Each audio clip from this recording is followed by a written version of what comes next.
Good morning, friends. Today I introduce you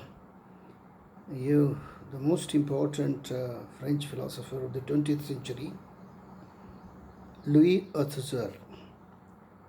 Louis Althusser was born on 16 October 1918 in French Algeria in the town of Barmedrias near Algiers to a small middle class family from Alsace, France.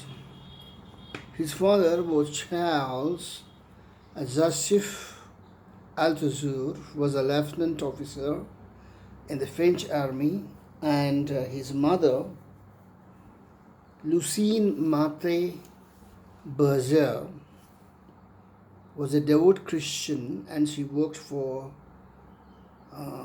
children. She was a teacher. According to his own memoirs, in Algerian childhood was prosperous, as historian says.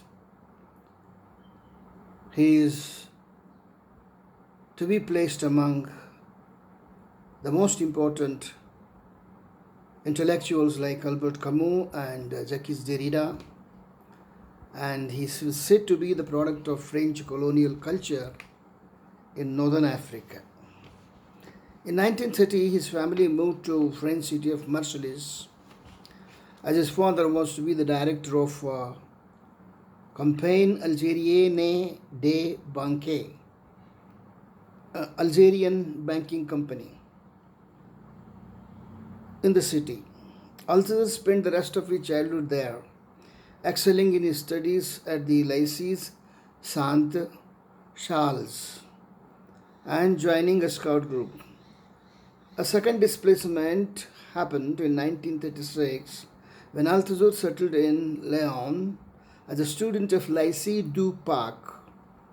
Later he was accepted by the highly regarded higher education establishment Grande École Normale Supérieure ENS in Paris. At the Lycée du Parc, Althusser was influenced by Catholic professors, joined the Catholic youth movement, Jeunesse Étudiante Chrétienne, and wanted to be a Trappist. His interest in Catholicism coexisted with his communist ideology, and some critics argue that his early Catholic introduction affected the way he interpreted Karl Marx. After 2 years period of preparation, Kang under Jean Guiton at Lycée du Parc, Althusser was admitted into the ENS in July 1939, but his attendance was deferred by many years because he was drafted to the French army in September in Second World War. Like most of the French soldiers, and Marseilles was the place was captured by the Germans at the end of the Second World War. He was seized in Venice in June 1940. He became a prisoner of war in Schleswig-Holstein in northern Germany. For 5 years, he remained in the camp. There he was at first drafted to hard labor, but ultimately reassigned to work in the infirmary after falling ill. The second occupation allowed him to read more and more philosophy and literature. In his memoir, he says, "It was in the prison camp that I first heard Marxism discussed by a Parisian lawyer in transit, and I actually met a communist." His experience in the camp also affected in his lifelong bouts of mental instability, reflected in constant depression that lasted until the end of life. Althusser resumed He studies as ENS in 1945 to prepare himself for aggregation, an exam to teach philosophy in secondary schools. In 1946, he met sociologist Helene Rittmann, a Jewish former French resistance member with whom he was in relationship until he killed her by strangulation in 1980. That same year, he started a close, friendly relationship with Jacques Martin, a G.W.F. Hegel, and Hermann Hesse, a translator who later committed suicide and to whom Althusser dedicated his first book. Martin was influential on Althusser's interest on reading the bibliography of Jean Cavallis, Georges Coingilheim, and Hegel. Although Althusser remained a Catholic, he became more associated with left-wing groups when joining the workers' peace movement and embracing the synthesis of Christian and Marxist thought. This combination may have led him to adopt German idealism and Hegelian thought, as it did Martin's influence and a renewed interest on Hegel in the 1930s and 40s in France. In consonance, Althusser's master thesis to obtain his diploma, the Etudes Supérieures, was on content in the thought of G.W.F. Hegel. Du contenu dans la pensée de G.W.F.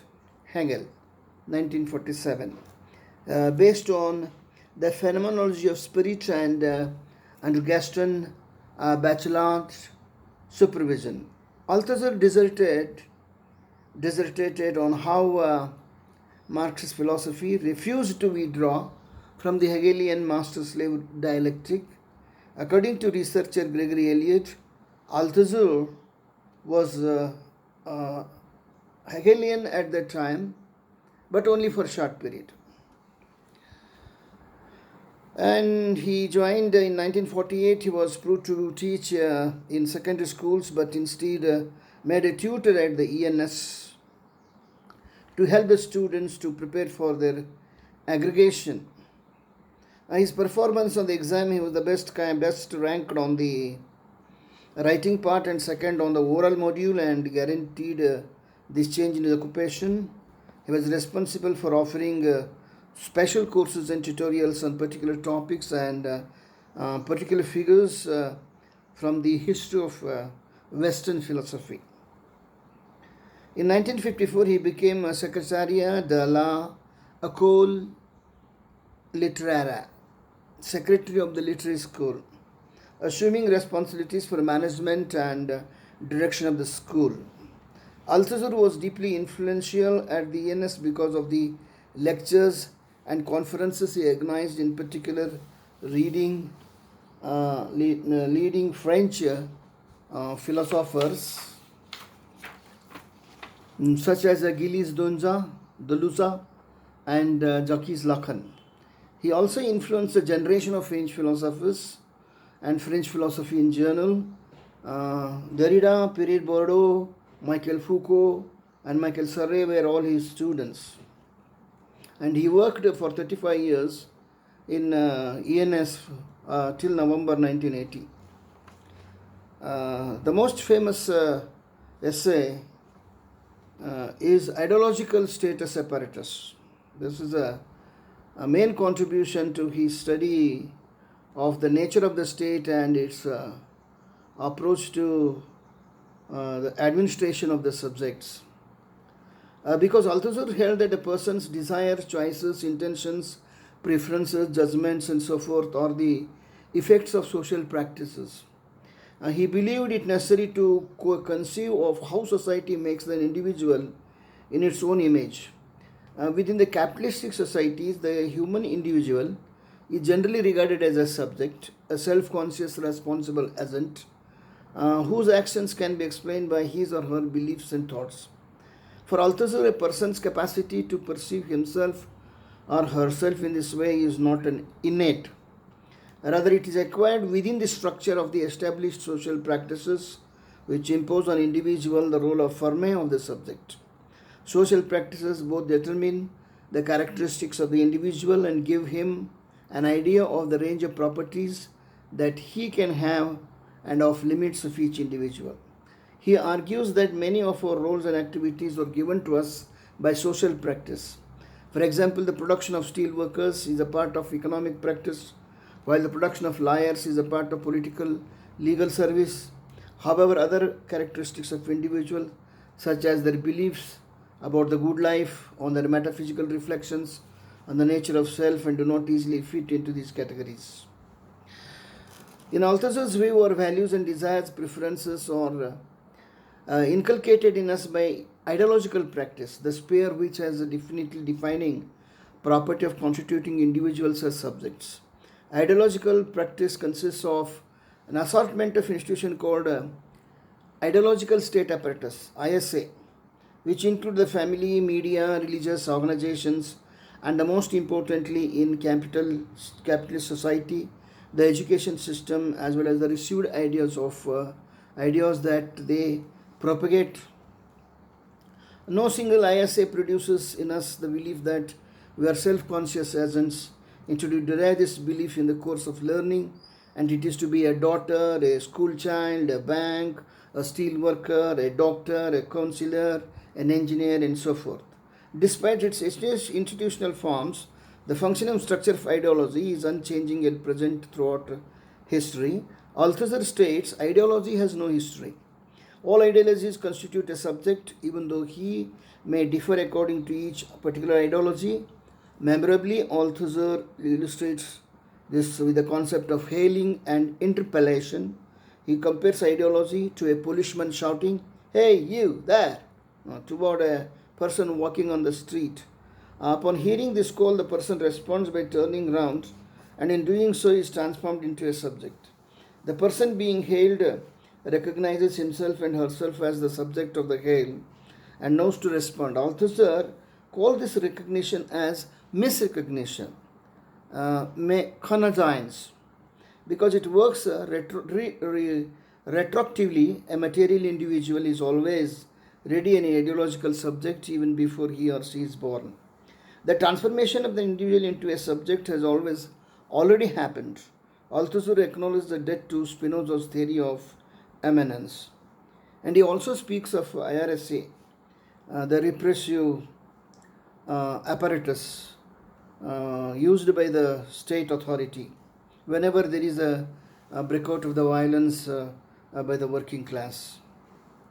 To highlight this, Althusser offers the example of Christian religious ideology embodied in the voice of God, instructing a person on what his place in the world is and what he must do to be reconciled in the Christ. And from this, Althusser draws the point that in order for that person to identify as a Christian, he must first already be a subject. That's by responding to God's call and following his rules. He affirms himself as a free agent, the author of acts for which he assumes responsibility. We cannot recognize ourselves outside the ideology, and in fact, our very actions reach out to the overreaching structure. Althusser's theory draws heavily on Jacques Lacan and his concept of a mirror stage.